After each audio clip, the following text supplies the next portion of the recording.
Hello everyone, welcome to class today. It looks like we have Tori, Jimmy, and Logan.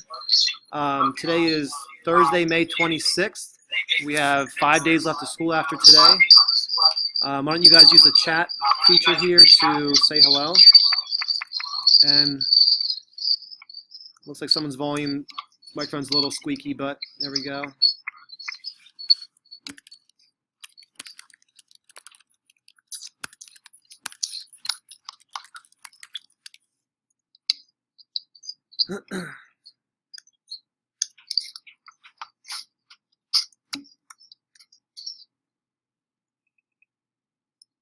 Okay, one of us is excited. That's good to know. Hype. That's awesome. It sounds like we're real excited. Weather's warm. Okay, so today I'm going to share here with you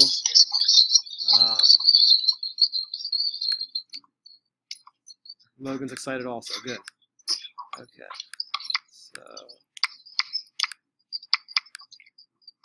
today we're going to finish up permutations and combinations. Yesterday we did the basic ones. Now we're going to show how they relate to the real world. So here are the essential questions for today's lesson. How do you solve real-world application problems using permutations?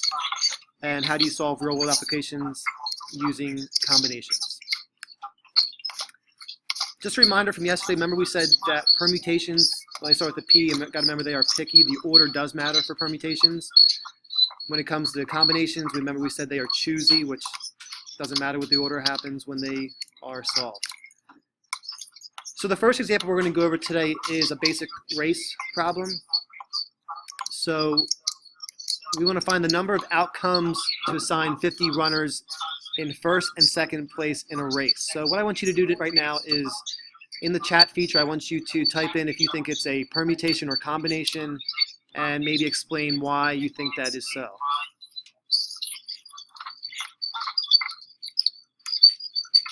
So right now you're just typing in permutation or combination and why you think that that's the type of problem it is.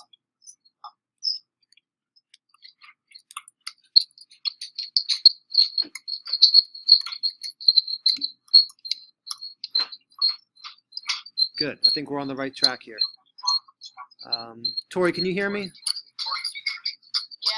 Okay, so what I want to know, Tori, if I'm going to pick first and second place, how many positions do I need to, lines do I need to put down? Two, good. So there's one, there's two. And Tori, how many people can I choose from to be in first place? 50. Perfect. A little slow here with the writing tool. And then Tori, if I choose from 50 in the first spot and I choose somebody, how many do I have left for second place? 49. Perfect. And what am I going to do with those two numbers to solve this problem? Multiply. And what do I end up getting there, Tori? 2,450. 2,450. And again, you guys were correct on permutation because it does matter who finishes first and second. The order matters there. Good job. All right, the next example we're going to go over is pizza with different toppings. Now I want you guys to talk verbally between each other and say if you think this is a permutation and combination, and again, say why. So right now the floor is yours. If you guys want to talk to each other, feel free to go for it.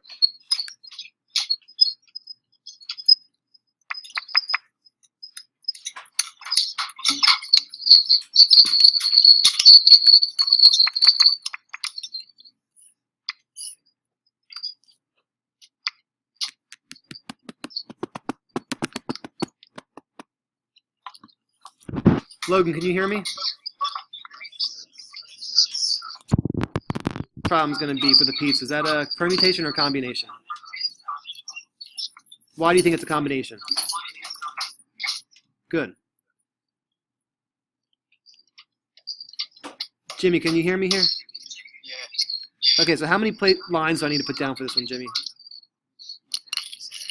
If I'm going to choose, if I have 10 toppings to choose, and I want to choose 2 of them, how many lines do I want to write down that I need to fill in? 2. Good. 2. So Jimmy, how many do I have to choose first? 10. Perfect. And you have to choose 9. Perfect. And Jimmy, what do I get when I multiply those? 90. Perfect. But now when it's a combination, what do I need to be careful with here? You have to divide by the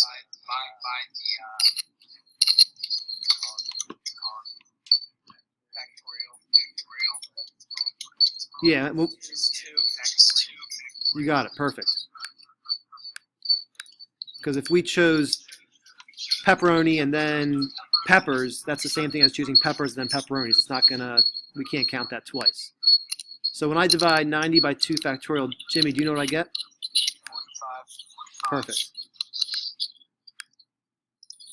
Awesome. Let's see if my rectangle shape here works to circle my answer. Awesome.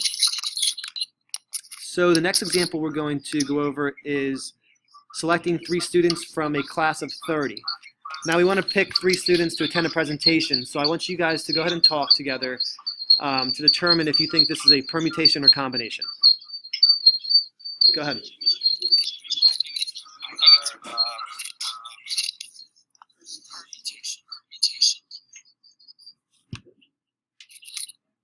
Yeah, it's permutation because the order.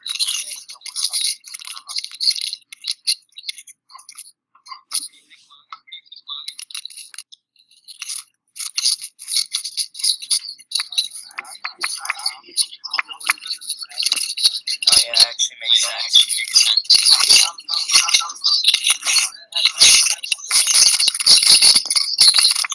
All right, so does somebody want to use, I'm going to chime in here, does somebody want to use the hand feature in the middle there, down below next to the video button? Raise your hand and kind of explain what they think. Tori Graver, do you want to explain to the class nice and loud what you think this one is now? What's a combination because the order doesn't matter. Perfect. Yeah, it doesn't matter what order you pick the kids. I'm not asking president, vice president, secretary. I just want 3 students, so the order does not matter. So again, I'm going to put down 3 spaces here. Tori, can you keep going with this problem with me here? Yeah. Okay, so the first space you put 30. 30, good. And then the second one 29. And the third one 28. Oops. And the fourth one 27. And then multiply all of those together to get 657,700. Yeah, give me 1 second here. My writing feature is a little slow here. 29, 28. And what did you get when you multiplied those? 657,720. One more time. 657,720. 7,720.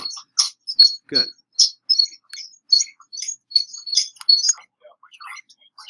But then you have to divide it by 3 factorial. Good. Yeah. And what do we get for that, Tori?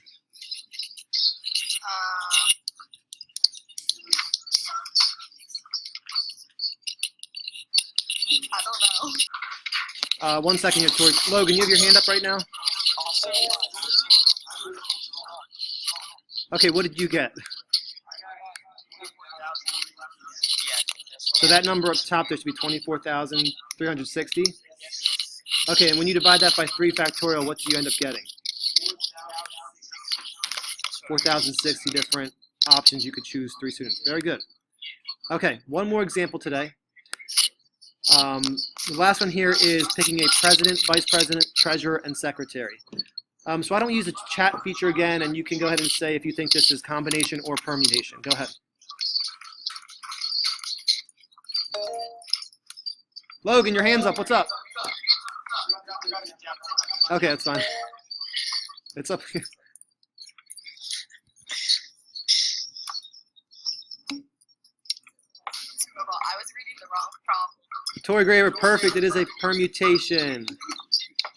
Good, Jimmy. Awesome. Nice. That's okay. Jimmy, can you help me out? How many spaces do I want to put here? 4. Perfect. So 1, 2, 3, 4. And we said it was a permutation. So Jimmy, what am I going to fill out on these lines here? Well, you're going to fill out 29, 28, 27, and then you're going to multiply them all. 29, 28, 27. Good. And Jimmy, what do we get there? You get 657,700. Perfect. And remember this one, whoops, got a 7 there. This one order matters because it does matter if you pick who you pick first compared to second because we're talking about president, vice president. So here are the essential questions. I think we did a nice job today hitting real-world application problems with permutations and combinations. All right, great job today, class. We'll see you next time.